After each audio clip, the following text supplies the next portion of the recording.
Vēlos ar jums padalīties, kā Dievs caur pazaudēto krustiņu mani atgriez atpakaļ pie sevis savā namā. Es atceros, ka toreiz mēs ar meitiņu atbraucām no svinībām, un tad bija vēls vakars, un vajadzēja ģērbties uz gulētiešanu.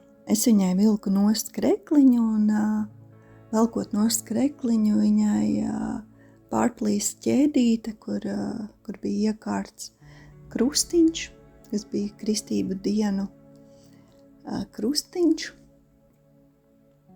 Un es redzēju, kā tā ķēdīte pārplīs un nokrita, savukārt krustiņš kaut kur aizleca. Un tajā vakarā, es arī meklēju, mēģināju atrast, bet nekādīgi neizdevās. Tā es nolēmu nemeklēšu, bet dosimies atpūsties, jau rītdien varbūt mēģināšu atkal pameklēt, varbūt atradīšu, kaut kur jau viņam ir jābūt. Nākamā dienā arī meklējot neatradu, un man ienāca doma, ka būs jāiegādājas jauns krustiņš, jo tas man bija svarīgi tajā brīdī. Es uzskatīju, ka, ja ir krustiņš kaklā, ka tā ir aizsardzība pret ļauno. Un tad es domāju par to, ka jāiegādājas jauns krustiņš. Un tad es pēc kāda laiciņa nopirku jaunu krustiņu meitiņai, un tad es nolēmu, ka jāaiziet kādu svētdienu uz dievkalpojumu, lai mācītājs iesvēt arī šo jauno krustiņu. Tā mēs ar meitiņu vienu svētdienu aizgājām uz baznīcu. Tad es iegāju sakristējā pie mācītāja, izstāstīju situāciju, kā mēs pazaudējām krustiņu, vai ir iespēja šo jauno krustiņu iesvētīt. Viņš atbildēja, dievkalpojuma laikā tiks iesvētīts. Un, tā es arī iedevu viņam. Un gāja ārā no sakristējas, un pa ceļam man kāds vīrs uzrunāja un jautāja, vai man vajag palīdzību. Un es pie sevis nodomāju, man vajag palīdzību, bet ko gan viņš man var palīdzēt? Es biju tādā situācijā, ka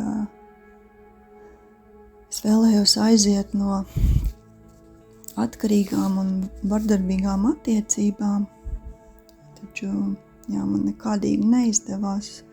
Es biju ļoti dziļā bedrē. Un kaut kā tajā brīdī es domāju, kad svešus vēl, bet tam vīriešu svešus kaut kā neiesaistīšu tajā. Un es viņam atbildēju, ka man nevajag palīdzību. Un tā es aizgājām ar meitiņu uz dievkalpojumu, pagāja dievkalpojums, tad mēs aizgājām mājās. Un pēc kaut kādām dažām dienām tīrot māju, es ieraudzīju pazaudēto krustu. Un viņš bija iesprūdis grīdas līstē. Un tā tik ļoti interesanti, jo tajā brīdī es arī bija atbīdījusi dīvānu un skatījos, bet nekādīgi neredzēju, bet pēc šī jaunā krustiņa iesvētībām es atradu šo pazaudēto krustiņu. Un tad pēc kāda laika man nāca domas par to, ka nāks septembris, ka mēs ar meitiņu varētu atsākt iet uz dievkalpojumiem un ka viņu es varētu sākt vest uz svētdienas skolu. Un visu laiku domāju par to, un tad vēl arī paralēli man visu laiku nelika mierā šī doma, ko šis vīrs teica, vai tev vajag palīdzību. Un es domāju, kāpēc viņš man to jautāja? Visu laiku es par to domāju. Un tad sanāca tā, ka mēs ar meitiņu tajā septembrī aizgājām. Tas bija septembra sākums, manuprāt, aizgājām uz dievkalpojumu.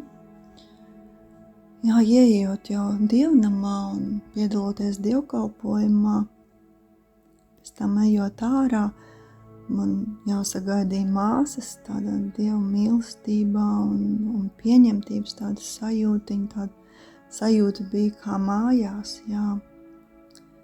Un pēc tam nākamajā svētdienā mēs atkal aizgājām, un atkal, jā, tiešām bija šī mājas un mīlestības sajūta. Un tā mēs, es un mana meita, mēs, jā, atgriezos draudzē un sāku patiesi ticēt Jēzum, Kristum un esot draudzē, piedaloties draudzes pasākumos, kopīgajos un sadraudzībās, jā, pēc kāda gada. Un Dievs iedeva lielu žēlastību. Tas viss notika tādā brīnumainā veidā, ka, jā, man bija spēks un man pavērās iespējas iziet laukā no šīm attiecībām un dzīvot, jā, brīvai no attiecībām ar alkoholiķu, ar vardarbīgo, jā. Jā, Dievs caur mazām lietām, caur kādu lietu pazaudēšanu, kas mums tik ļoti svarīgs tajā brīdī, viņš atved, nemanot, atved pie sevis atpakaļ. Jā, es esmu tik ļoti viņam pateicīga, un es ticu, ka katram, kurš kādā brīdī, kādā dzīves situācijā ir novērsies no Dieva, ka Dievs vienalga viņu mudina un ved atpakaļ mājās. Mīļais debes Tēti, Kungs Kristu, dārgais svētais gars, paldies, ka Tu mūs katru redzi, vādi un uzturi, mums pašiem to nezinot un neapjaušot. Paldies, Kungs, ka Tu uzrādi īsto laiku un īstās vietas, kur mēs varam Tev pietuvoties. Uzrādi, lai mēs atmetam to, kas mums liekas, un ved atpakaļ tuvāk pie Tevis. Paldies, Kungs, kad, jā, Tavā spēkā mēs spējam visu, Kungs, jā, un ka Tu ar saviem vārdiem un dievjaušību, Kungs, jā, vādi mūs, rādi to ceļu, kuru iet. Mīļais Jēzu, es lūdzu, lai Tu šobrīd arī mums katram uzrādi to vietu vai lietas, kur varbūt esam attālinājušies no Tevis, vai kur varbūt mums pašiem ir bail vai nav drosme spērt soli tuvāk Tev, tālāk, dziļāk, atpakaļ pie Tevis. Mīļais Jēzu, dod drosmi un spēku, lai mēs varam piedzīvot Tavu lielo žēlastību, Tavu dzīvo klātbūtni un veidot atkal no jauna dzīves un patiesas attiecības ar Tevi, ar brāļiem un māsām, jā, Tevī, Kungs Kristu. Dod spēku, Kungs, jā, dod drosmi un dod, jā, prieku, jā, Kungs, uzticēties Tev. Kungs, jā, ka nevis iet savu ceļu, bet iet Tavējo, jo Tu zini labāk, Tu pazīsti mūs labāk, un Tu mums dosi to labāko, kas mums katram ir vajadzīgs. Jā, nāc, Kungs, svētais gars un pieskaries arī šajā dienā. Kungs, samīļo, apmīļo. Jā, Kungs, iepriecini tieši tā, kā mums katram tas ir vajadzīgs. Mūsu Tēvs debesīs, svētīts, lai top Tavs vārds, lai nāk Tava valstība, Tavs prāts, lai notiek kā debesīs, tā arī virs zemes. Mūsu dienascho maizi dod mums šodien un piedod mums mūsu parādus, kā arī mēs piedodam saviem parādniekiem.